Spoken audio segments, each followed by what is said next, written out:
현재 이제 그 챗GPT를 잘 활용하시려고 하면은 우리가 이제 프롬프팅이라는 단어를 조금 정확하게 이해를 좀 하셔야 되거든요. 예, 그래서 이제 프롬프팅이라는 것이 뭐냐면은 현재 우리가 커서를 이렇게 갖다 대면은 세로로 나오는 커서 아, 있죠. 황 예. 목사님 수색을 모셨다. 하기 위해서. 아, 네네. 목사님 어서 오십시오. 네. 예, 네, 아이고, 안녕하십니까. 네. 네네. 네. 배터리가 별로 없어가지고 아, 네. 노트북으로 가려고 그랬더니 예, 예. 들어오기도 힘들지만은 나가기도 힘들 겁니다.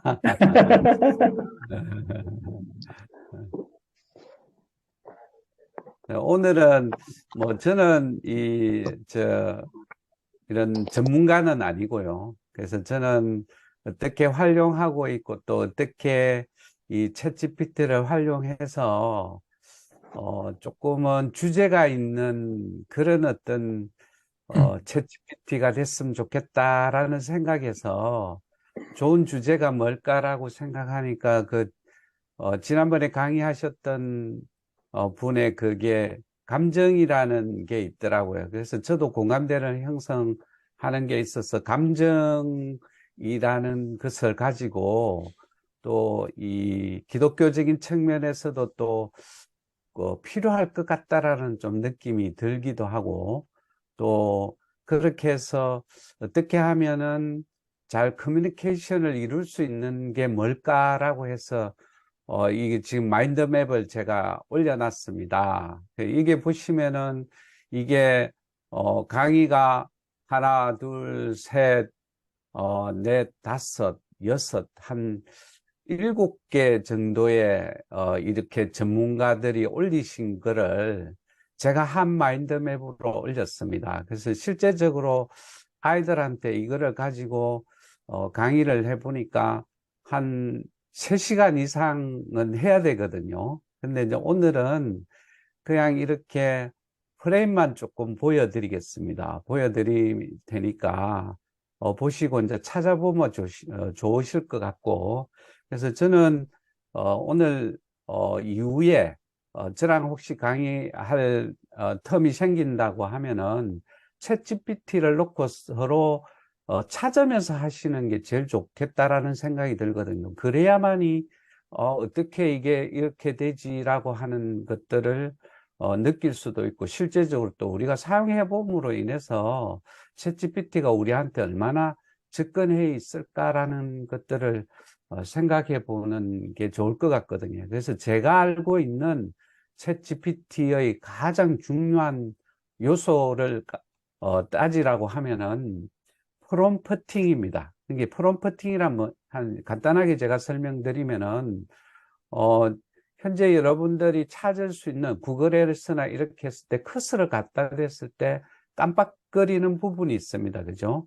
그래서 그게 시작입니다. 챗GPT도 역시 마찬가지거든요. 뭔가 시작하기 위한 깜빡임, 그거를 프롬프팅이라고 합니다. 근데 그 프롬프팅이 챗GPT를 열어가는 첫 번째 주자입니다. 그죠? 그래서 그게 제가 알고 있기로는 이 프롬프팅이 한 5가지 종류가 있습니다. 그래서 첫 번째가 어떤 종류가 제로샷 프롬프팅이 있고요. 두 번째는 원샷 프롬프팅이 있고, 그 다음에 퓨샷 프롬프팅이 세 번째 있고, 그 다음에 롤플레이 프롬프팅이 있고, 그 다음에 체인 오브 숏 프롬프팅이라고 있습니다. 그래서 이 5가지를 조금 이해하실 조금 필요성이 있습니다. 그래서 오늘 이후에 간단하게 뭐 구글에 들어가서 챗GPT의 프롬프팅을 이렇게 치시면 5가지가 나올 겁니다. 그죠? 그래서 그거를 검색을 하셔가지고 아 이게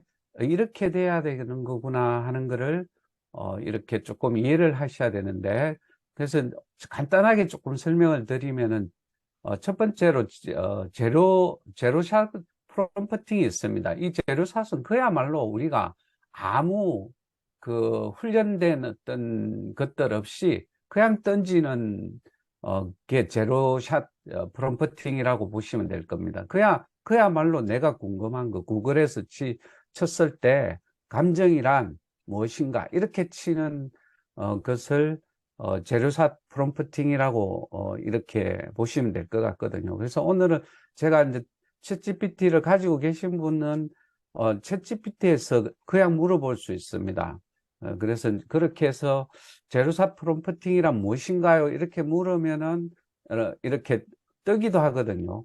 그렇게 해서 그 개념을 조금 잡으시는 게 좋을 것 같다라는 생각이 좀 들고요. 그래서 그야말로 훈련한 데이터 없이 그냥 이 던지는 질문이 제로사 프롬프팅이라고 보시면 될 것 같고요. 그 다음에 두 번째는 원샷 프롬프팅이라는 게 있습니다. 이 원샷 프롬프팅 그야말로 한 장의 사진을 주고 한 단어를 주고 이렇게 요구하는 챗GPT한테 요구하는 게 있습니다. 그래서 사진을 한 장을 주면서 이게 대한 것들을 이야기를 해다오 이렇게 던질 때는 원샷 프롬프팅이라고 이야기를 할 수가 있고요.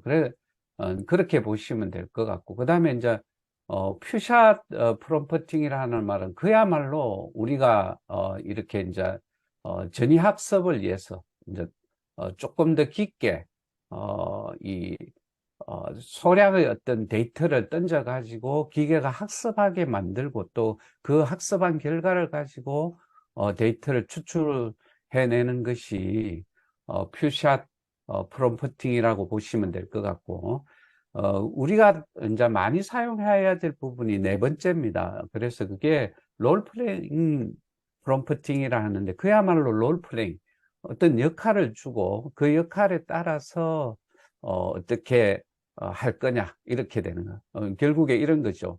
예를 들어서 감정이란 단어를 검색할 때에 검색할 때 목사님 수준으로 이거를 설명해 다오 이렇게 롤플레잉을 주는 게 그 롤플레잉 프롬프팅이라고 하실 수 있겠습니다. 그래서 우리가 주로 이제 써야 될 부분이 그렇게 써야 될 것 같거든요. 그냥 막연하게 던지는 것보다는 첫 번째로 챗GPT랑 친하게 되려고 하면은 자기만의 어떤 주제가 정확하게 있어야 될 것 같고, 그 주제를 정하고 난 다음에 어떻게 던질 거냐를 봤을 때는 롤플레잉으로 던지는 게 제일 좋을 것 같다는 좀 생각이 들거든요. 그래서 뭐 구체적으로 이름을 나열해야 하셔도 됩니다. 유명하신 분, 예를 들어서 뭐 링컨이라면 어떻게 생각했을까? 아니면 유명한 목사님 뭐 목사님 이름을 대시면서 그런 분이라면 이렇게 어떻게 생각했을까? 이렇게 질문을 좀 던져 주시는 게 가장 접근하기가 좋을 거라는 생각이 들고요. 그 다음에 다섯 번째는 체인 오브 소 프로퍼팅인데 그야말로 우리가 이제 깊게 얘랑 대화를 해야 될 것 같거든요. 그렇게 하려고 하면은 얘한테 그냥 감정이입을 해야 됩니다. 그야말로 나의 역할을 던지고 나의 기분도 던지고 또 내가 원하는 것들을 해주기 위해서는 얘도 칭찬이 필요합니다. 그래서 칭찬을 한다는 이야기는 뭐냐 하면은 이 얘가 칭찬한 거에 대해서는 데이터를 수집하게 되고요. 그 다음에 또 거절이라든지 얘하고 싫다라는 표현을 하면은 대화자하고 했을 때 이런 부분은 데이터를 접근하지 않는 확률적으로 접근을 하기 때문에 얘가 이렇게 긍정적인 요소로 받아들이지 않습니다. 그래서 되도록이면은 이렇게 질문을 던질 때에 다섯 가지 종류 중에서 그야말로 파트너처럼 생각하면서 추론할 수 있도록 해줘야 되는 형식. 이것이 어, 어, 체인 오브 숏 프롬프팅이라고 할 수 있겠어요. 그래서 우리가 실제적으로는 저희들이 해봐야 될 것들은 그냥 단순하게 검색하는 방식을 이런 할 게 아니고 그야말로 챗 GPT를 사용할 때 파트너처럼 해야 된다.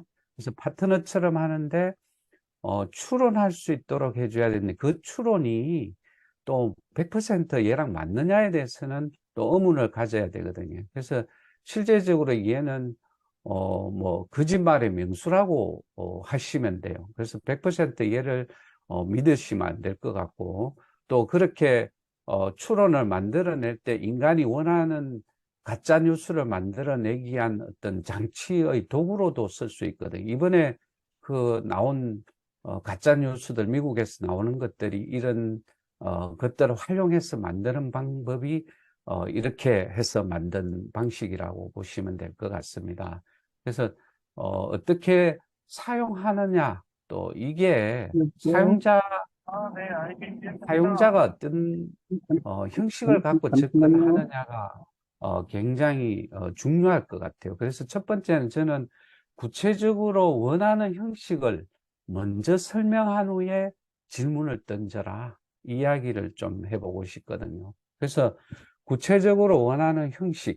그래서 제가 이제 오늘 좀 정해놓은 것은 감정이라는 주제를 가지고 왔습니다. 그래서 여기 마인드맵 형식을 보시면은 이 감정에 들어가려고 하니까 감정만 있는 게 아니네. 이런 것들을 챗GPT를 통해서 제가 알았습니다. 그게 그래서 감정을 이해하기 위해서는 이 이모션 가운데 있는 이 이모션을 이해하기 위해서는 역으로 이쪽 오른쪽으로 올라가 보니까 이쪽에 컨버세이션을 이해를 해야 되겠더라 이런 생각을 좀 했고요. 그 다음에 또 이 대화를 이해하기 위해서는 우리 인간이 어떤 형태를 가지고 있느냐, 어떤 형태로 지식을 이해하고 있느냐 이런 부분에 대해서 제 관심을 좀 갖게 되더라고. 그래서 제가 챗GPT한테 이 질문을 던졌습니다. 그래서 어떻게 질문을 던졌느냐 하면은 이 유기체가 유지할 수 있는 상태가 어떤 상태일까 이런 질문을 던져봤더만은 이런 답변을 좀 받았습니다.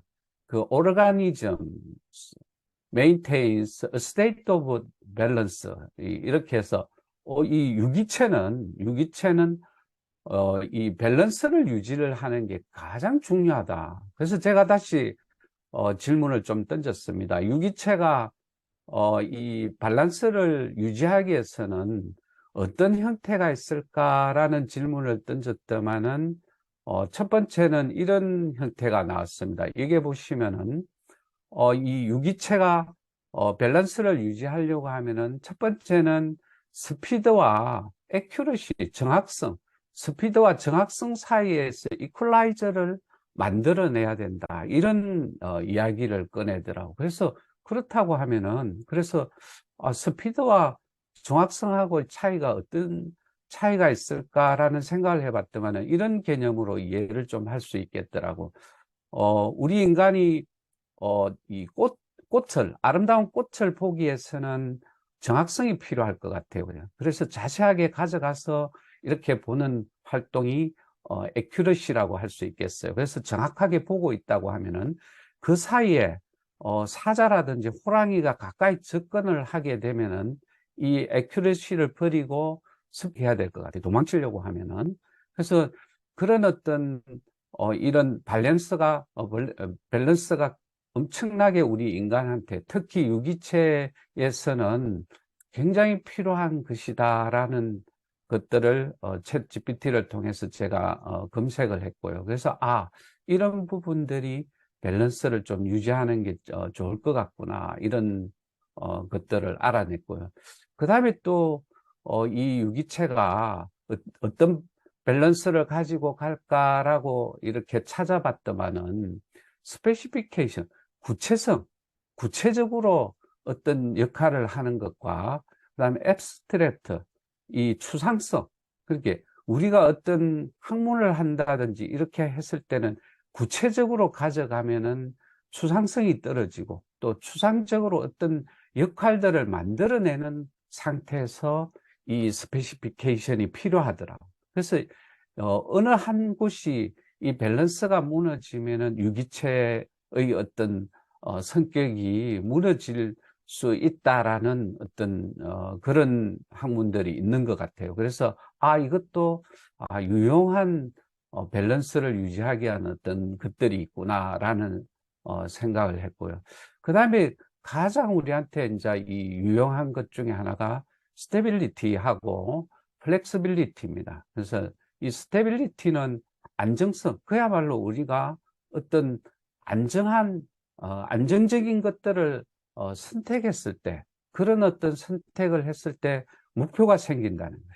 그래서 그 목표를 또 이렇게 모디파이 해줄 수 있는 게 플렉시빌리티다.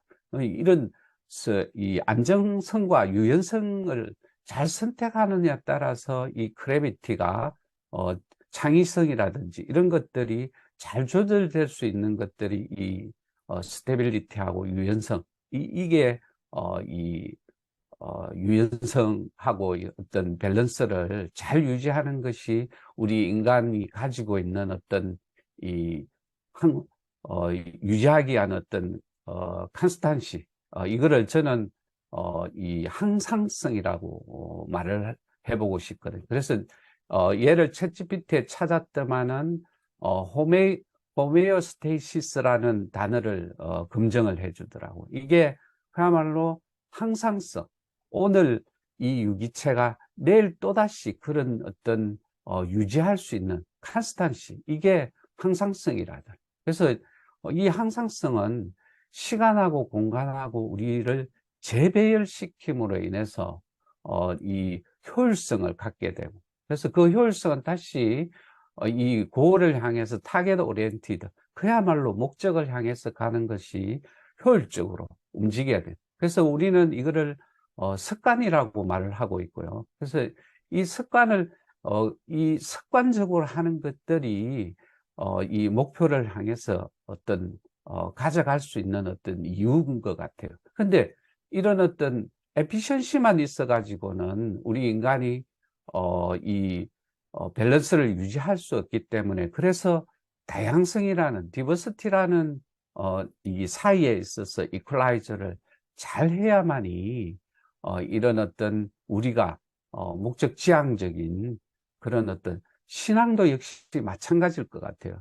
이런 어떤 우리가 한 인간에 있어서 신앙을 어느 한 부분을 강요하기 시작한다고 하면은 뭐 신자들도 성도들도 그렇고 또 따라오는 사람들이 적절하게 이런 어떤 우리 인간이 유기체적인 어떤 상황을 인정하게 된다고 하면은 신앙적인 측면에서도 이런 것들을 좀 잘 활용을 했으면 좋겠다라는 생각을 하고 있고요.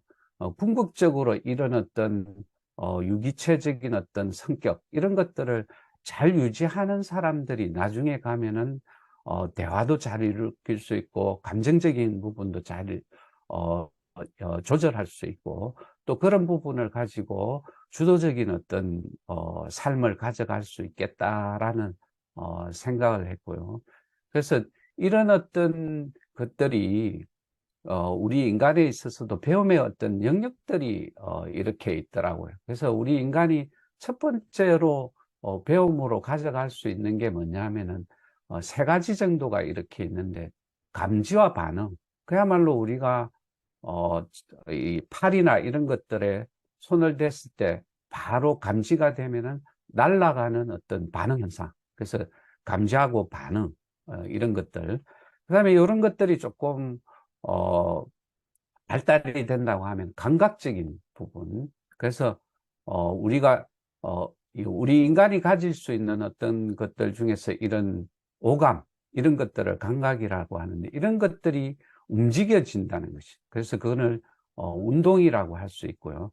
그래서 우리 인간하고, 여기까지는 동물하고 이 동물이나 곤충 이런 것들이 가지는 이런 반응과 운동이라고 한다면은, 우리 인간은 지각을 통해서 우리가 행동으로 이어진다는 거죠. 우리가 결국에는 우리가 모든 것이 인간하고 하나님이 우리를 창조하신 이게 다른 점이 바로 이거라는 것이죠. 이것 때문에 우리 인간이 하나님을 닮아갈 수밖에 없고, 또 우리 인간이 또 바른 어떤 행동을 할 수 있는 것들은 이런 어떤 지각이 바탕이 돼야 될 것 같다라는 생각을 해봤고요. 그래서 이런 것들 배우는 것들을 한 네 가지 영역으로 이렇게 잡는다고 하면, 첫 번째는 이 익스피리먼트, 그야말로 실험을 통해서 우리가 달라진다는 겁니다. 그래서 그런 실험들이 이런 유기체적인 어떤 활동에 의해서 실험들이 이루어지고요. 그 다음에 또 우리 인간이 많이 가질 수 있는 것 중에 익스피리언스, 그야말로 많은 경험, 이런 경험들을 통해서 배움의 영역들을 높여갈 수밖에 없고요. 그 다음에 또 우리 인간이 동물들하고 다르고 또 우리가 신을 닮아갈 수밖에 없는, 우리가 하나님을 찾을 수밖에 없는 것 중에 하나가 아까 지각인데, 이게 메타 오브 싱킹, 그야말로 생각 후에 생각을 해야 된다는, 이런 것들이 우리 행동들을 바꾸게 하는 것들이라고 보시면 될 것 같고요. 그 중에서 저는 제일 중요한 것들이 행동을 바꿀 수 있는 것들, 이런 어떤 동물이나 곤충이나 할 수 있는 것들은 감지해서 반응하고, 또 감각 운동을 통해서, 감각을 통해서 운동한, 그야말로 먹이 사슬에 의해서 움직인다고 하면은 우리 인간은 메타 오브 싱킹, 이렇게 생각이 달라질 수밖에 없다라고 하고요. 그 다음에 또 우리가 하나님과의 커뮤니케이션을 하기 위해서는 컨버세이션이 필요하고요. 또 인간하고 인간끼리의 어떤 컨버세이션이 필요하다라고 봅니다. 그래서 이런 영역들을 통해서 가장 우리 인간이 주목해야 될 부분이 바로 이 컨버세이션이라고 이렇게 제가 보고 있습니다. 그래서 대부분 일반 사람들이 이 컨버세이션을 하는 목적이 있습니다. 그게 뭐냐면 베너핏입니다. 저희들이 현재 지금 여기 들어와서 일종의, 제가 일방적으로 이렇게 이야기를 하고 있지만 약간의 대화를 하고 있습니다. 그죠? 이것은 뭐냐면 뭔가 인간적인 측면에서 보면 베너핏을 얻기 위해서 여기 와가 있는 겁니다. 누구나 다 마찬가지입니다. 그죠? 그래서 그 베너핏이 어떻게 되느냐 따라서 우리는 목적이 달라질 수밖에 없거든요. 그래서 우리는 가장 주목해야 될 부분이, 이건 누구나 다 잘하는 거지만은 컨버세이션을 잘하기 위해서는 경청을 잘해야 되고, 그 다음에 또 호응을 잘해야 되고, 이 질문을 잘 던져봐야 돼요. 그래서 챗GPT한테도 역시 마찬가지인 것 같아요. 잘 들어주고, 그 다음에 호응을 잘해주고, 질문을 잘 던져야 돼. 질문을 잘못 던지면은 되돌아오는 것은 나한테 이 잘못된 것들이 돌아옵니다. 그게 뭐냐면은, 첫 번째는 이 베네핏을 얻기 위해서는 뭔가 타인으로부터 지지를 받기 위해서 가장 중요한 게 이겁니다. 컨버세이션의 베네핏은 지지입니다. 지지. 내가 하나님으로부터 대화를 해서 내가 지지되고 있습니까? 또 인간하고의 대화할 때도 내가 이 밸류 컨버전을 이루기 위해서는 서포트입니다. 그야말로 내가 얼마만큼 지지를 받고 있느냐, 또 지지를 하느냐 따라서 그 사람들하고의 어떤 관계가 달라진다는 것이죠. 근데 우리 인간은 대화를 할 때 가장 많이 하는 게 뭐냐면 셀프 레퍼런스, 그야말로 자기 주장만 이렇게 내세운다는 것이죠. 그래서 모든 사람들이 대화할 때 보면은 이 셀프 레퍼런스에 빠져서, 이게 뭐냐면은 이중적인, 여기에서 마스크레드라고 제가 이야기를 좀 하고 싶은데, 이게 뭐냐면은 이중인격, 그야말로 내가 쓰고 있는 이 가면 뒤에 다른 이면의 생활들, 이런 것들이 이 대화에 있어서 가장 이 중요한 이 우리가 숨길 수 없는 것 중에 하나가 이 셀프 레퍼런스라고 할 수가 있고요. 그 다음에 뭐냐면은 이 플레저 센터에서 중추 쾌감이라는 거예요. 우리가 대화를 할 때 대부분 보면은 자기 쾌감에 의해서 대화를 많이 이끌고 가거든요. 그래서 그 쾌감을 얼마만큼 우리는 중요시 하느냐 하면은, 나는 너보다 더 우월해. 이런 어떤 권력성을 가져가는 게 헤게모니라고 우리가 해요. 그래서 권력적으로 이야기하는 방법이 있고, 내가 너보다 우위에 있어. 그래서 대화를 하실 때 가장 중요하게 여겨야 되는 부분이 이 헤지모니입니다. 그래서 이거는 명령에 의해서 움직이고, 또 거기에 따라서 자기 우월성을 갖는다든지, 이렇게 대화를 하면은 그 사람하고 대화를 하기가 쉽지가 않을 겁니다. 그런데 가장 주목해야 될 부분이 이 플레저 센터라고 여겨지는 이 쾌감 중추, 우리가 얼마만큼 이 쾌감 중추에 작용을 하느냐 하면은 다른 사람하고 대화를 할 때 내가 저 사람한테 칭찬을 해주고 그 다음에 저 사람한테 얻기 위해서 많은 것들에 저 사람한테 투자를 하게 되면은 심지어 자기가 가지고 있는 그 비밀, 그거마저도 상대방한테 넘겨주거든. 내가 숨길 수밖에 없는 그런 비밀마저도 넘겨주는 게 쾌감 중추에 의해서 이루어진다라고 보시면 될 것 같아요. 그래서 이런 내용들이 대화를 통해서 이루어지는 네 가지 정도 요소라고 이렇게 봐지거든요. 그래서 오늘 가장 중요한 중에 요소가 이제 이모션입니다. 이 이모션, 이 대화에 있어서 이런 것들이 네 가지, 그야말로 우리가 지지를 받기 위해서 대화를 하는데 때로는 자기 주장을 하는 사람, 또 아니면은 자기 쾌감을 위해서 하는 사람, 또 권력적으로 유지하는 사람, 이런 것들을 자기가 베네핏을 얻게 해야 되는데 미안하지만은 대화는 여기 보시면은 그야말로 져주는 것이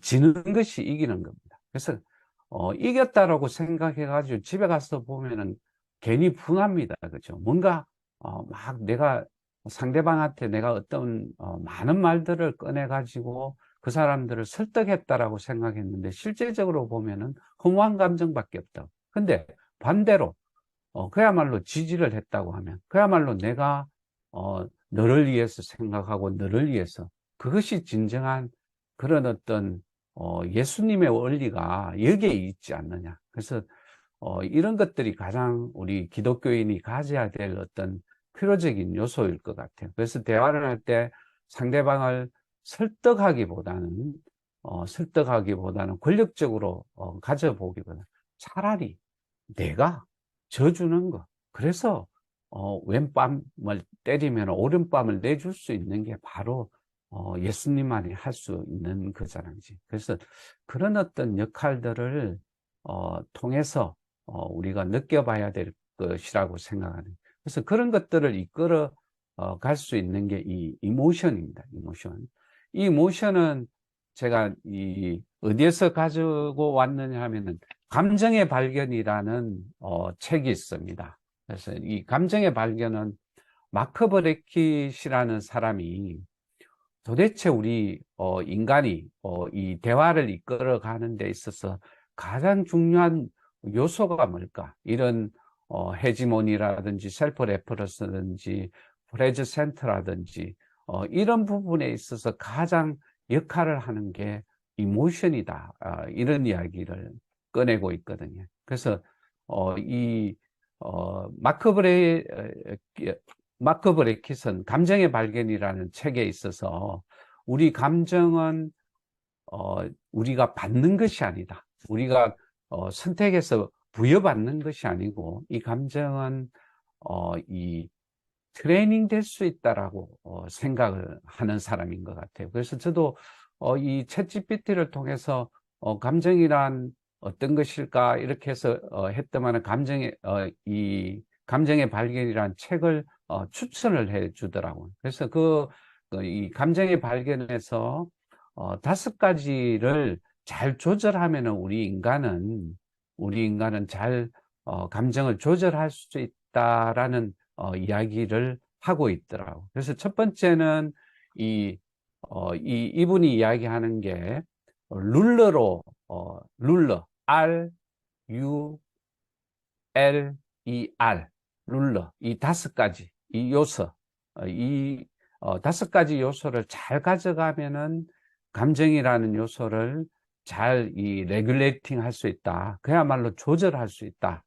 이렇게 보시는 것 같아요. 그래서 첫 번째는 이 레커나이징, 그야말로 이 인식을 한다는 것이죠. 그야말로 생각이라든지 에너지라든지 신체적인 변화라든지 타인의 표정이라든지 몸짓, 변화, 이런 변화를 잘 알아차려 가지고 어떤 감정이 일어났느냐를 레커나이징, 잘 인식한다는 것이 첫 번째의 이 감정의 발견에 있어서 가장 중요한 요소라고 보시는 것 같아요. 그래서 감정의 정확한 질감을 알게 되면은 이분은 감정이 사라진다라고 말할 정도로 자기 자신의 어떤 감정의 질감을 아는 것이 중요하다라고 생각을 하는 사람이고, 또 감정에는 이유가 있다라고 말씀하시고 있는 것 같아요. 그래서 감정은 좋은 감정과 나쁜 감정 이렇게 구분을 하는 것이 아니고, 감정에는 이유가 있다. 그래서 항상 내 감정이 뭔가 확 이렇게 부닥쳤을 때 느끼는 게 뭐냐라고 하면은, 그게 좋은 감정이다 나쁜 감정이다 이렇게 인식해야 될 게 아니고, 감정에는 이유가 있구나, 이거를 인식하는 것이 가장 좋은 어떤 방법이 아닌가, 이분이 이런 이야기를 하고 있고요.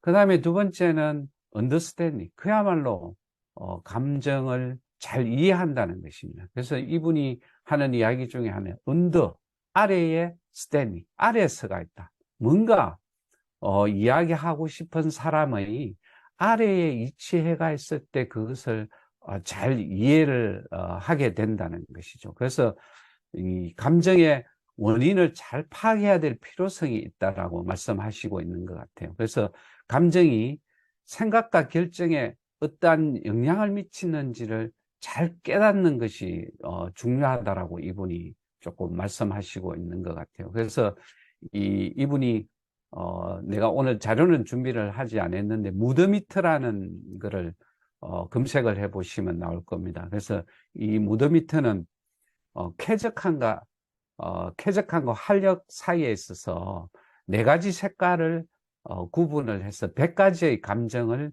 표현해 주는 게 있습니다. 그래서 그 네 가지 색깔은 빨간색, 파란색, 노란색, 녹색, 이렇게 해서 그 네 가지 색깔을 가지고 활력이 낮을 때를 이야기하는 색깔은 파란 색깔, 활력이 높았을 때를 이야기하는 색깔이 빨간 색깔, 그 다음에 쾌적하냐 안 하느냐를 구분하는 색깔이 녹색하고 노란색인데, 그래서 이 쾌적이 높았을 때는 노란 색깔, 그 다음에 쾌적함이 부족했을 때는 녹색, 이렇게 해서 네 가지 색깔을 가지고 이 100가지의 어떤 감정, 이런 것들을 나타내는 게 그 무더미터라는 게 있습니다. 그래서 오늘 이후에 이 무더미터를 구글에 검색해 보시면은, 챗 GPT가 있으면 바로 검색해서 한번 알아보기도 할 텐데, 일방적인 제가 말씀을 드려서 조금 죄송하고요. 그래서 저는 오늘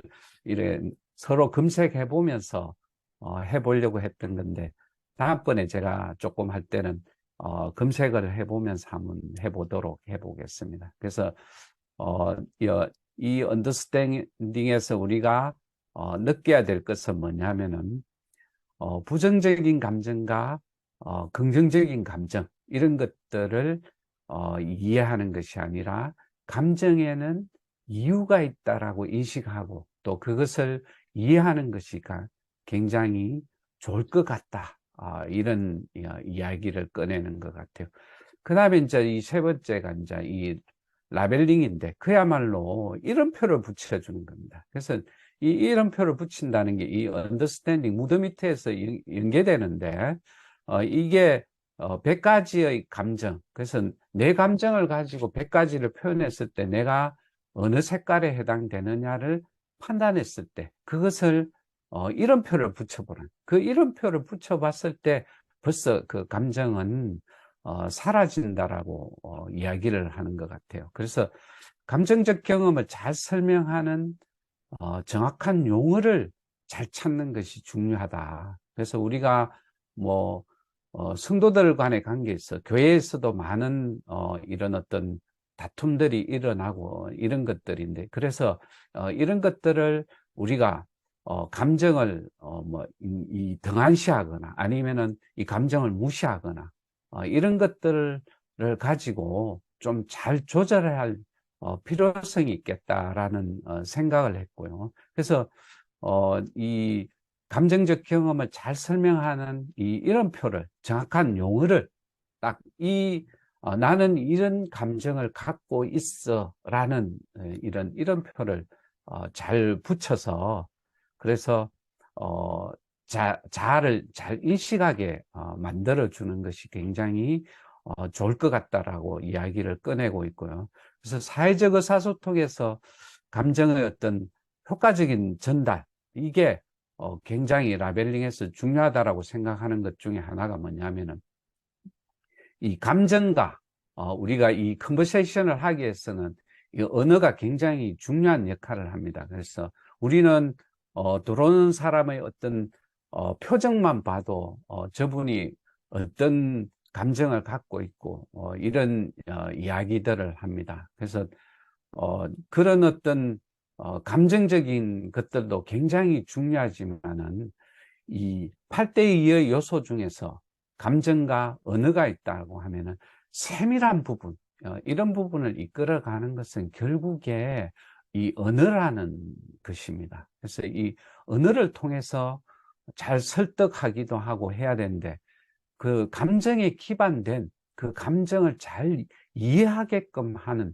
그런 언어를 통해서도 충분하게 이해할 수 있게끔 만들어주고, 그렇게 하는 것이 익스프레싱이라고 할 수 있겠습니다. 그래서 잘 감정을 표현해 주는 것, 현재 상황을 또 함께 있는 사람들하고 전체적인 어떤 맥락에 맞춰서 감정을 표현해야 되는데, 감정적인 어떤 요소, 이런 것들을 그냥, 욱하고 표현하게 되는데, 이런 부분에 있어서 적절하게, 이 시기적인 요소와 방법적인 요소, 이런 것들을 잘 아는 것이 굉장히, 중요할 것 같고요.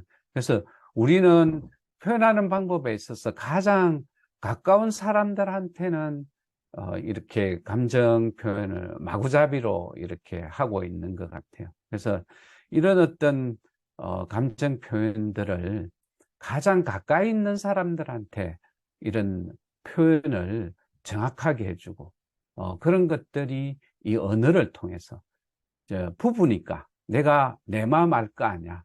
내가 아무리 같은 부부라도 감정 표현을 가지고 있다라고 하면 그 표현을 결국에 해낼 수 있는 것은 이 언어거든요. 그래서 이런 적절하게 감정 표현을 하면서 정확하게 팩트에 의해서 가장 우리가 이 감정을 자극하는 게 뭐냐면은 팩트 없이 감정 표현을 하는 거.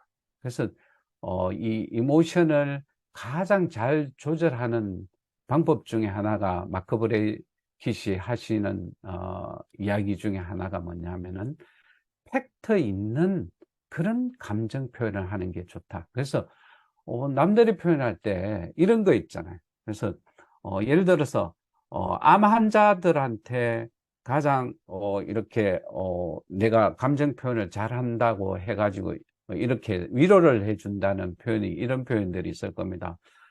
전화를 받았습니다. 목사님이 전화를 받아서 제 암에 걸렸습니다, 이렇게 했을 때, 그러면은 당장 위로해 줄 말이 이런 것들이 있습니다. 그래, 많이 아프시죠?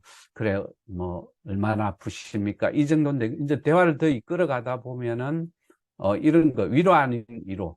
그래, 내 아는 사람은 이런 암이었는데 이 사람도 굉장히 아프다고 합니다.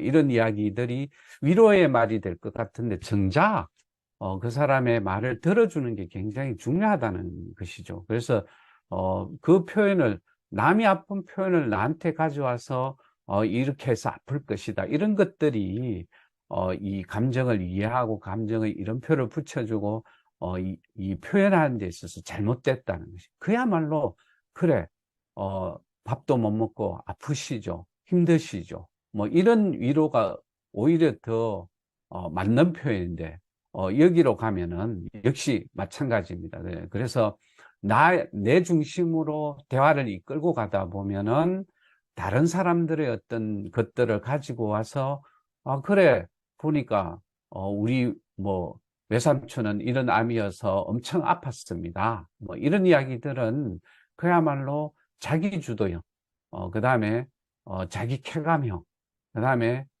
이런, 대화를 이끌고, 결국에 가게 된다는. 그래서 결국에, 위로로 가지 못한다는 것이죠. 그야말로, 팩트에 근거된 어떤 감정 표현, 이런 것들이 감정을 잘 조절하는, 것들 중에 하나라고, 이런, 표현을 하시는 것 같아요. 그래서, 이런 것들이, 감정을 조절하는 데 있어서, 굉장히 좋을 것 같다라는 생각을 좀 해봤고요.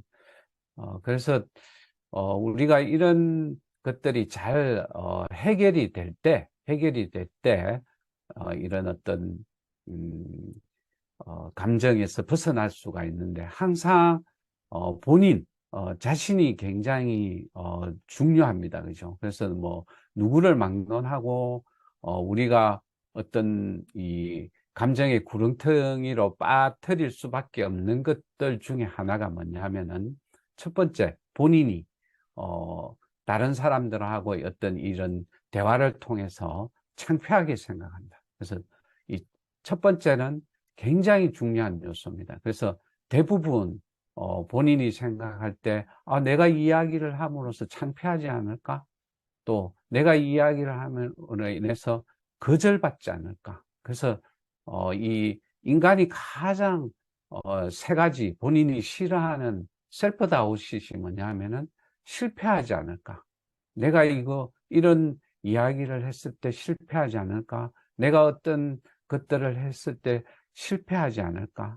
이런 부분에 대해서 우리가 위로를 해줘야 될 것 같고요. 그 다음에 창피하지 않을까? 내가 이런 말을 함으로써 창피하지 않을까? 그다음 또 내가 이런 행동을 함으로써 창피하지 않을까? 이런 요소들.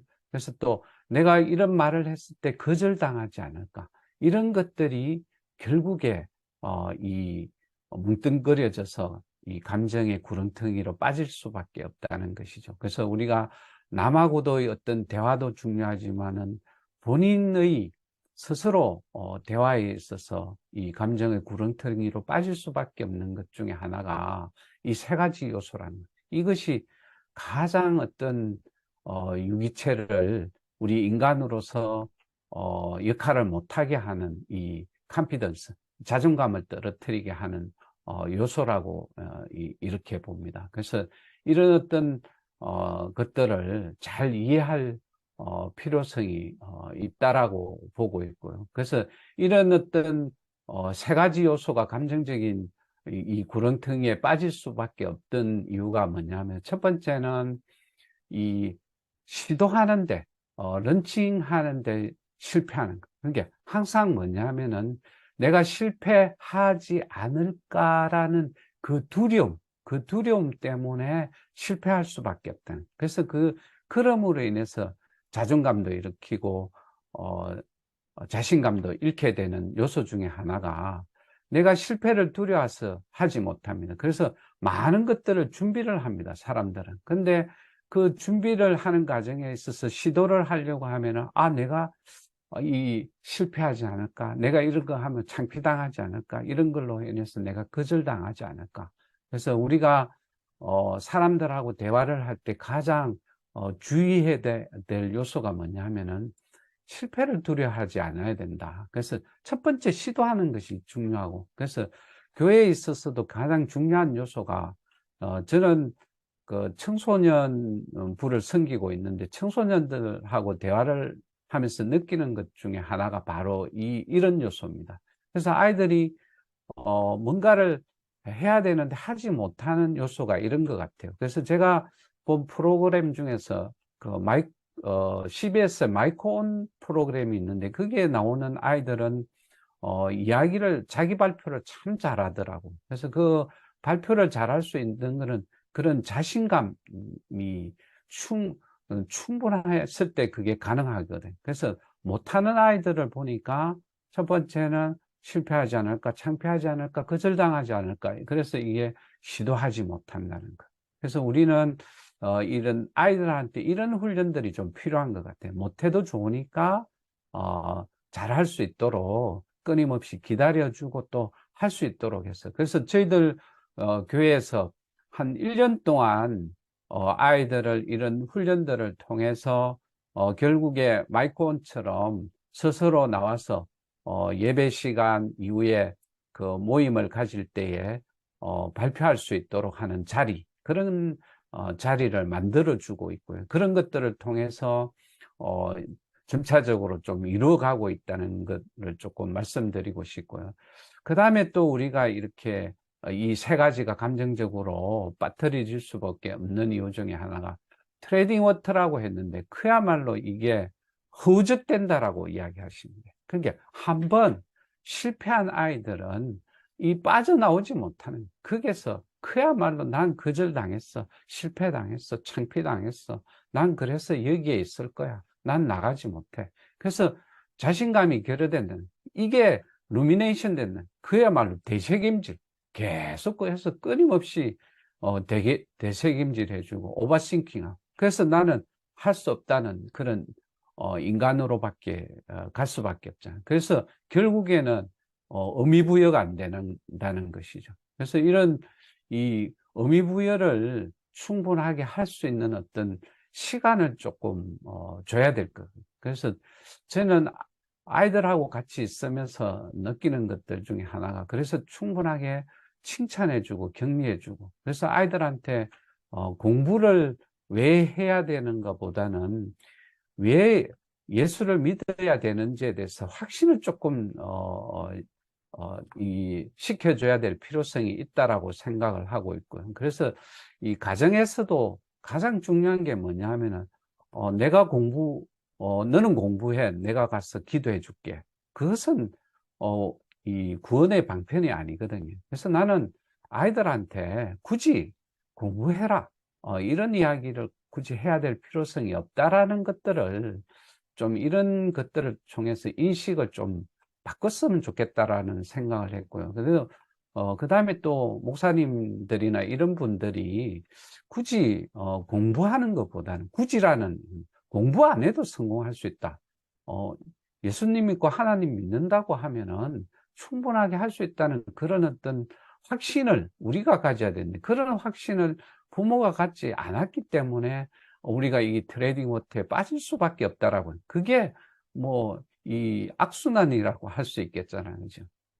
예, 그래서 궁극적으로는 이제 이 프라이오티인데, 이 데스티네이션 obsession, 그야말로 우리가 강박관, 목표의식에 대해서 나는 성공해야 돼, 나는 뭐 이렇게 해야 돼, 저렇게 해야 돼, 나는 판사가 돼야 돼, 의사가 돼야 돼, 뭐가 돼야 돼, 이런 어떤 강박관념을 갖게 되다 보니까 이 원천적으로 이런 역할들이 결국에는 이루어질 수밖에 없다는 것이죠. 그래서 우리가 너무 기존의 세대들이 이런 세 가지의 벽들을 이렇게 그야말로 우리 스스로가 쳐놨기 때문에 우리의 자녀들은 그야말로 이 셀프 다웃, 그야말로 자기 스스로 의심할 수밖에 없는, 이런 것들을 신앙교육의 밑받침을 가진 자녀들조차도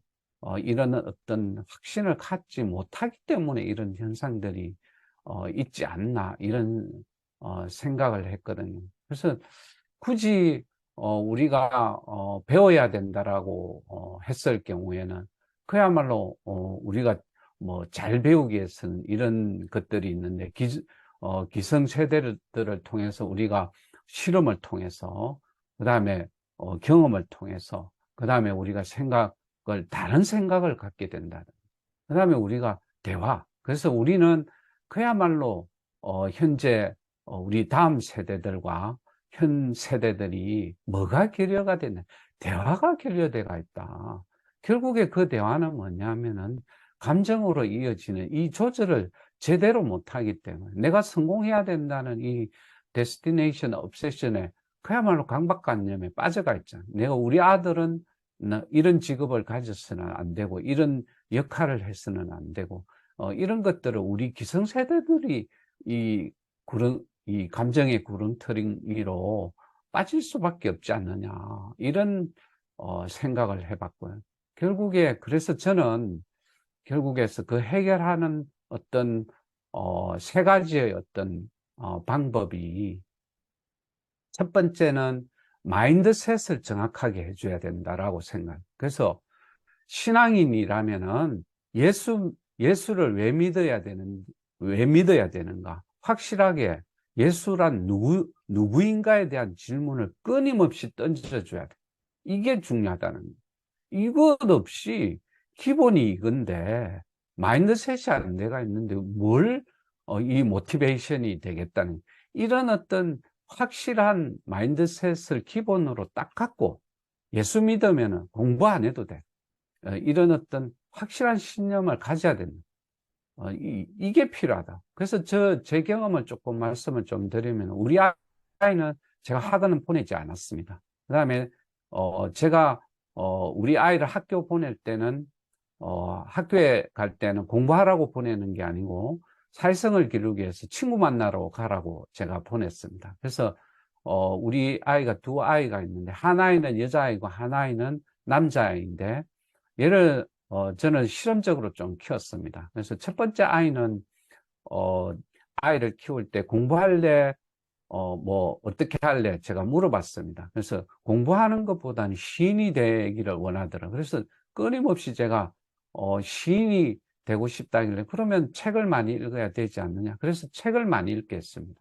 그래서 굳이 학원을 안 보내고 책을 많이 읽게 해서 걔가 결국에 나중에, 그런, 역할을 만들어 줄 수 있는 기반을, 이 마인드셋을 정확하게 했고요. 그래서 그걸 통해서 현재, 우리 아이는, 지금 현재 공부를 좀 하고 있고요. 그 다음에 이제 두 번째 아이는 공부할래 아니면 운동할래라는 것들을 물어서 운동하고 싶다 해서, 사실은, 학교에, 꼴등을 했습니다. 그래도, 저는 학원에 보내지 않았습니다. 그리고 시키지 않았습니다. 그래서, 그지만 운동을 열심히 했습니다. 근데 우리 아이는, 12년 동안에 학교를 가면서 결석한 적이 한 번도 없습니다. 그래서, 어, 지금은 우리 아이가 굉장히 성실한 아이로 자라났습니다. 근데, 때로는 욱할 때도 많았습니다. 어떤 경우가 있었느냐면, 성경을 읽을 때 성경을, 제대로 읽지 못해가지고 떠듬떠듬 읽는다든지, 이런 것들이, 초등학교 6학년 때까지 가고, 구구셈을 못 외우고, 그 다음에 제대로 못하는 것들이 너무 많았습니다. 오죽하면은, 이 아이가 굉장히, 키가 크고 잘생겼는데, 고등학교 때 선생님이 부르더라고. 니네 부모님은 도대체 어째 생겼길래, 어, 그랬는지 한번 오라고 해서 제가 갔더만은, 이런 이야기를 하더라고. 우리 애는 굉장히 이 아이들하고 친한데 공부를 좀 못하는데 공부를 집에서 안 시킵니까? 이렇게 하더라고. 그래서 저는 우리 아이를 좀 불러달라고 했습니다. 그래서 우리 아이를 불러다가 옆에 세우고 내가 우리 아이 어깨를 두들면서, 선생님, 공부 못하는 우리 아이가 나는 자랑스럽습니다. 라고 선생님한테, 우리 아이가 자랑스럽다는 이야기를 했습니다. 그래서 자랑스럽다는 그 말 한마디에 선생님도 녹다운되고, 우리 아이는, 자존감이, 이렇게 충만한 아이로 이렇게 자라났습니다. 그래서 그, 어, 자존감 하나로, 세계 여행도 떠나게 되고, 그래서 많은 어떤, 활동들을 하게 되는 어떤 근거가 되기도 하고, 그래서 지금 우리 아이들한테 물어봤을 때, 어, 뭐, 존경하는 사람이 누구냐고 물어봤을 때, 분명코, 단연코 말하는 게 아빠라고 이야기할 정도로, 그런 것들이 뭐냐면은, 내가 우리 아이를 키울 때, 줄 수 있는 것은 이 카피던스밖에 없다. 자신감. 이 자신감 하나로 틀려도, 창피해도 좋아, 거절당해도 좋아, 실패해도 좋아. 이런 것들이 아이를 여기에서 벗어날 수 있었던 어떤 근거가 되는 것 같아요. 그래서 신앙인이라면은 이런 어떤 동기부여를 하는 데 있어서 정말로 예수 믿는 동기부여를 해야 되는데, 우리가 예수 믿는다고 하면서 예수 믿는 이 모티베이션을 하고 있지 않다는 거. 이게 결국 문제인 것 같아요. 그래서 저는 우리 아이를 키울 때 이 메소드를 이야기할 때 세 가지만 하자. 성경책은 제대로 좀 읽자. 그래서 첫 번째 성경책을 제대로 읽고, 그 다음에 두 번째는 큐티를 좀 시켰습니다. 그래서 끊임없이 말씀을 묵상하게 만들고요. 그 다음에 또 성경을 암송을 좀 시켰습니다. 그래서 이제 이런 것들, 그래서 저는 357이라고 했습니다. 이 753이라고 하거든요. 7분 동안 성경을 읽고 5분 동안 묵상하고 3분은 기도하게 만들고, 그래서 753을 하든지 357을 하든지 자기가 원하는 그 시간 15분, 하루에 이 15분, 이 15분의 시간을 너를 위해서 쓰는 것이 아니라 하나님을 위해서 꼭 쓰라. 이거 하나만큼은 꼭 지켜서, 그래서 저는 이 세 가지를 꼭 지키게 만들었습니다. 그래서 뭐 우리 아이가 공부 못해도 우리 아이가 자랑스럽다라고 생각을 했고요. 하나이는 공부를 하고 싶다 해서 어떤 거를 시켰느냐, 절대 제가 그 학원을 보내지 않았습니다. 그래서 학원을 보내지 않는 대신에 그 책을 많이 사줬습니다. 그래서 책을 사준 게 그 상상력을 많이 일으키는 그런 책들을 많이 사주고요. 그래서 그런 것들을 통해서 비디오를 보게 되고, 그, 그 유명한 소설 그런 것들을 통해서 영어를 알게 되고, 그래서 고등학교 2학년 때에 저 아무것도 시키지 않았습니다. 영어만 시켰습니다. 그래서 영어 한 가지만 잘하게 되니까 벌써 다른 거는 못해도 잘 되더라고. 그래서 대학을 순수하게 갔고요. 그 다음에 또 그 영어를 바탕으로 인해서 해외여행을 한 7년 동안 이렇게 다니고, 지금은 그 영어를 바탕으로 인해서 독일에 지금 유학을 하러 갔고요. 그 다음에 독일에서 지금 박사학위를 받는 중인데, 이 친구는 독일어 독자도 모르고 독일로 갔습니다. 그래서 그런 자신감이나 동기부여나 이런 것들이 아빠랑 대화했을 때 헤지모니, 권력적으로 하지 않았고요. 그 다음에 제 중심으로 셀프 레퍼런스를 통해서 하지 않았고요. 그래서 어, 내 중심으로 내가 우리 아이를 키우는 데 있어서 쾌감을 일으키는 그런 짓은 절대 하지 않았습니다. 그래서 나는 우리 아이를 끊임없이 서포트, 지지해주고 칭찬해주고 격려해주고, 그래 너는 성공할 수 있는 아이고. 그래서 이런 것들이 아이를 바로 설 수 있게 만드는 어떤 그런 기본이 될 거라고 생각을 했거든요. 그래서 우리는 배우는 데 있어서 가장 중요한 요소를 저는 이 네 가지라고 봤습니다. 그래서 첫 번째는 뭐냐 하면은 이 스몰리스트 유닛, 최소 단위. 그래서 항상 이 공부를 하는 데 있어서 기본 개념을 어떻게 제대로 알았으면 좋겠다. 그래서 뭐 영어를 공부하든 수학을 공부하든 어떤 것들을 공부하든 그런 어떤 이 스몰리스트 유닛, 그야말로 최소 단위가 뭔지 개념을 정확하게 아는 것이 가장 중요할 것 같다라는 생각을 했고, 그 다음에 끊임없이 if 가정해 봐야 돼. 만약 내가 예수님이라면은 어떻게 할까? 내가 만약에 하나님이라면은 이때는 어떻게 할까? 예수님이라면 어떻게 할까라는 이 if를 던져줬고요. 그 다음에 학문에서도 역시 마찬가지로 어떻게 if를 계속해서 던지는 것들을 만들어주고, 그래서 probability, 가정을 그 가정을 가지고 그런 부분들을 이끌어가는 가능성.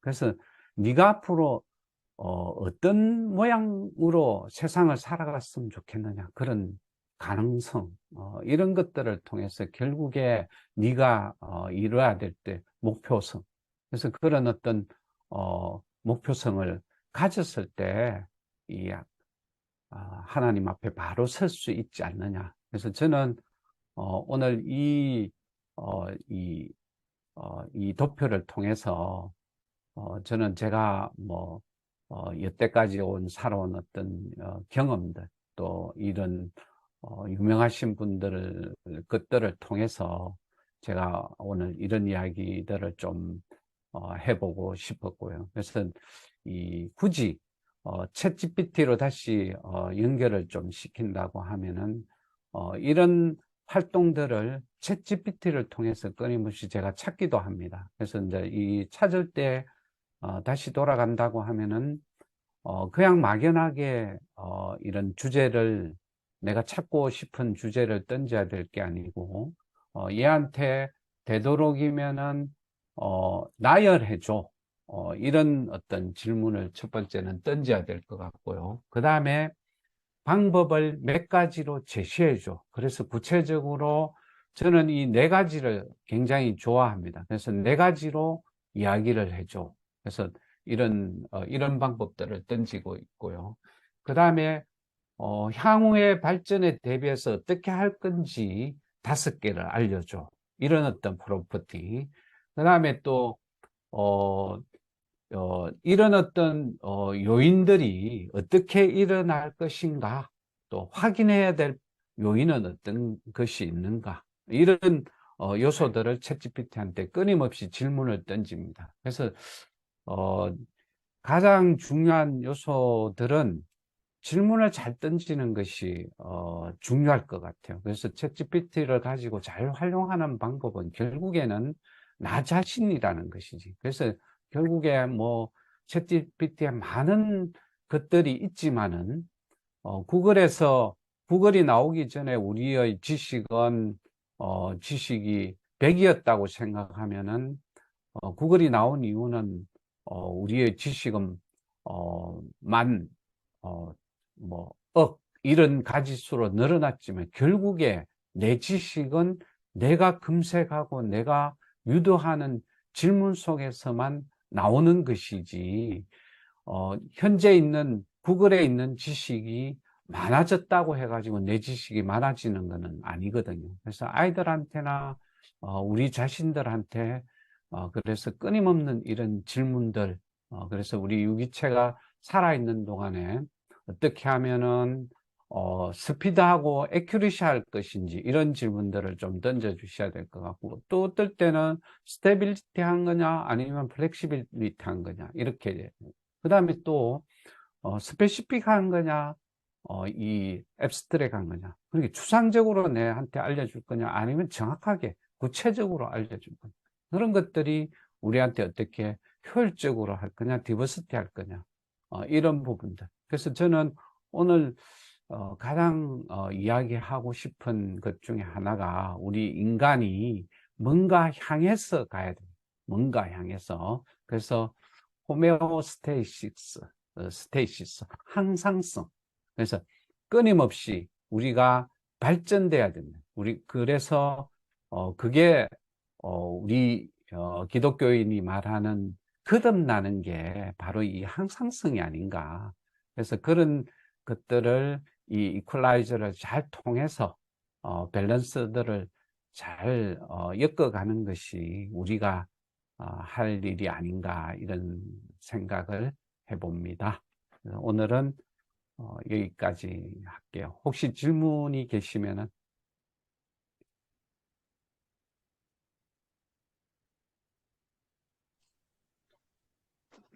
예, 강의 아주 하시느라고 고생하셨고, 예, 네. 감사합니다. 네네. 근데 이 모든 내용들이 챗 네네. GPT하고 같이 하면서 작성된 건가요? 아니면 네, 이게 이제 챗GPT랑 하면서 제가 질문을 던졌고요. 그 다음에 또 그걸 바탕으로 구글을 찾아냈고요. 그 다음에 구글을 통해서, 그 다음에 또 그와 연계되는 어떤 자료들, 뭐 유튜브라든지 이런 것들이 연계되는 것, 그 다음에 또 이런 서적들을 또 찾아냈고요. 그래서 이제, 이런, 여러 가지들을, 이루어져 가는 데 있어서는 챗GPT 역할이 많이 했죠. 전적으로 챗 GPT에서 다 끌어낸 건 아닌 거네요. 네, 그렇죠. 그렇게 보시면 됩니다. 그래서 이제 제가 필요할 때마다 챗GPT를 활용해서 이제 이렇게 꺼냈죠. 그래서 이제 이런 것들이 나하고 어떤 연관이 있을까? 또 이렇게 이런 것들은 감정의 발견이라는 책에서 꺼낸 거고요. 예. 그러면 그다음에 지금 이 또 전체 내용에서 챗 GPT에서 꺼낸 건 몇 프로 정도 되나요? 챗GPT에서 꺼낸 거는 한 40% 정도는 챗GPT에서 제가 꺼냈습니다. 이 아, 주제를 이끌어내기 위해서 제가, 예.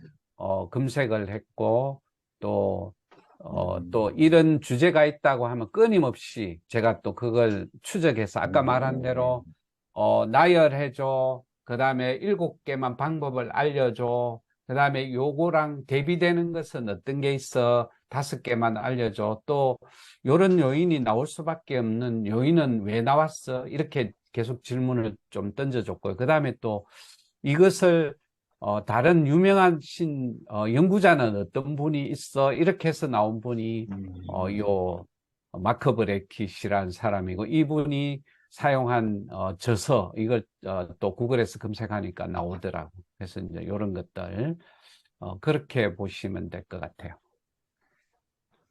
아직은 그래서 챗 GPT가 한글 서비스는 안 해주고 있죠? 됩니다. 그 이제 그거 하는 방법은, 예. 그래서 이제 파파고를 까는 방법도 있고요. 그다음에 지금 음, 이제 이 챗GPT를 열 수 있으면 한번 가르쳐 드릴 수가 있는데, 그래서 예. 이제 번역하는 방법이, 저 같은 경우는 그 이 확장 프로그램이 있습니다. 그 음, 구글 챗GPT 확장 프로그램 치시면은 나옵니다. 그 중에서 어, 번역 프로그램이 있습니다. 그거를 음, 깔아놓고요. 그래서 음, 저는 기본적으로 한글로 질문을 던지고, 예. 한글을 다시 번역해서 챗GPT에서 던져주고, 다시 영어로 나온 놈을 다시 번역합니다. 그게 음, 순간적으로 1, 2초 만에 다 이루어집니다. 어, 네, 그렇게 보시면 됩니다. 음, 그래서 챗GPT를 잘 활용해야 될 필요성이 있고, 저는 이제 수업에서도 활용하는 게 이제 이렇게 활용을 하고 있습니다. 예를 들면, 배움의 영역이란 제가 이제 이렇게 좀 설명을 해야 되지 않습니까? 그죠?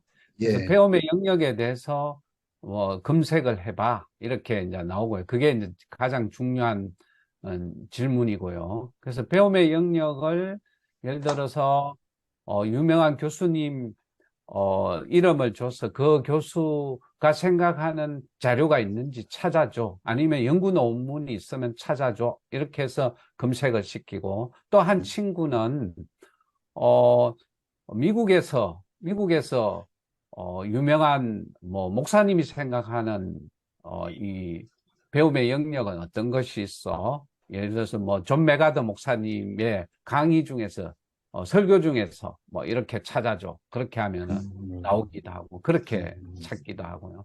그래서 이제, 그 다음에 이 셀프 레퍼런스 이런 것들을 기본적으로 단어를 줘서 이 셀프 레퍼런스의 개념, 그 다음에 그게 해당되는 어떤 연구 논문들.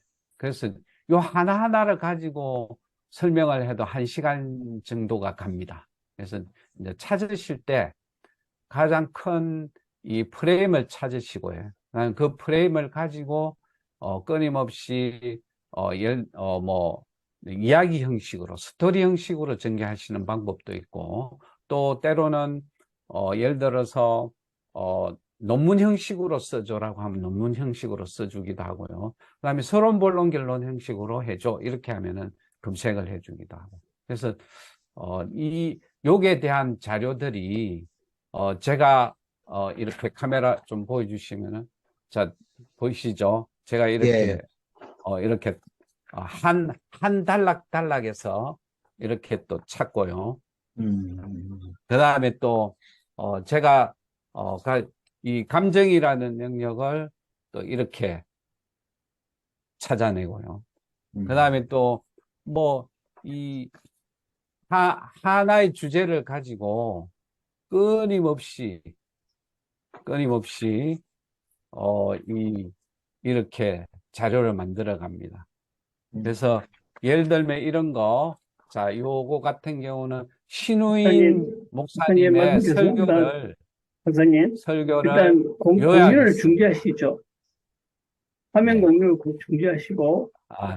그래서 요거는 제가 다음에, 이제 제가 원래 하는 거는 마인드맵입니다. 제가 이제 금방 보여준 거는 설교를 요약하는 것도 마인드맵이고요. 그 다음에 이제 예를 들면 이런 거, 내의 가소성에 대해서 그 강의하신 분이 있는데, 이 강의가 한 장, 두 장, 이렇게 전부 다 마인드맵으로, 이게 한 300페이지 되는 거를 제가 이렇게 요약을 했습니다. 그래서 이제,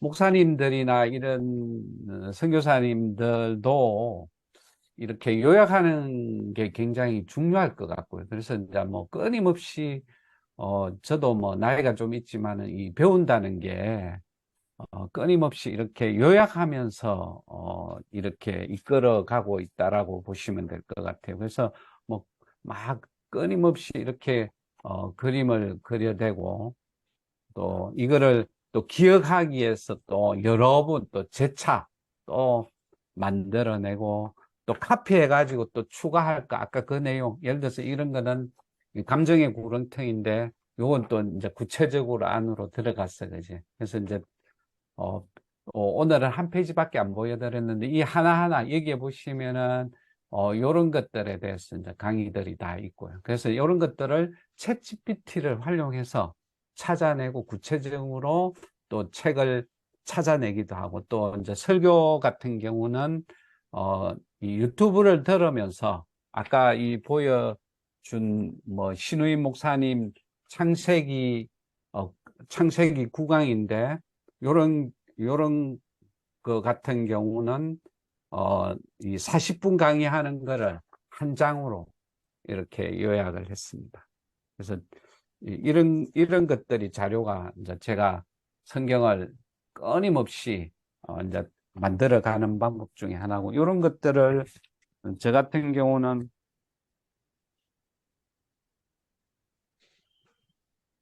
이렇게 파일화 시켰습니다. 그래서 이제 제 자료가 이게 엄청나게 이래 많습니다. 그래서 이게 이제 예를 들면 이런 거죠. 요한계시록 강의를, 예를 들면 신우인 목사님 거를 전부 다 제가 마인드맵 해놨고요.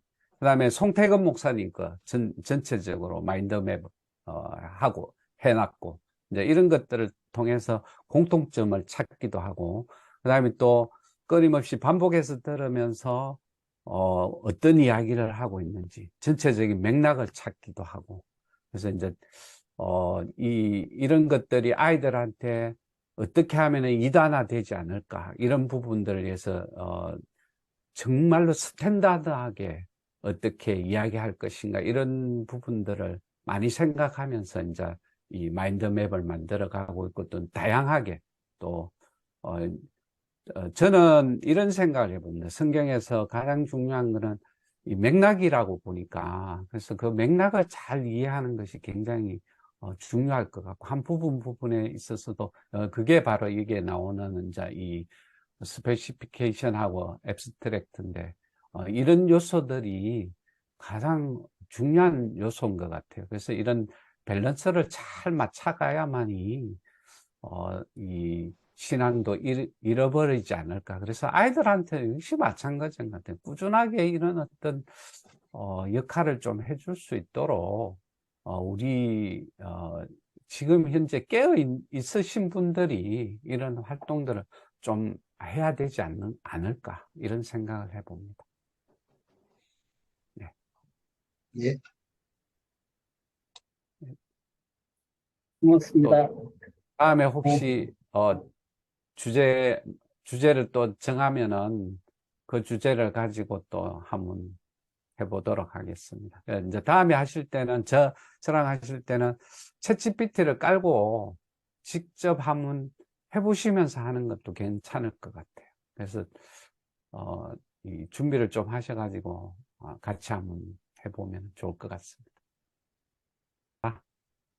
오늘 뭐 부족하지만은 들어주셔서 감사해요. 예, 수고하셨습니다. 수고하셨습니다. 네, 이 파일, 들어가세요. 오늘 이 파일을 그 카톡 단톡방에 올려주시면 좋겠습니다. 네. PPT를. 네네. 예, 네, 수고하셨습니다. 알겠습니다. 네, 네. 네, 들어가세요. 네. 감사합니다. 네. 고맙습니다.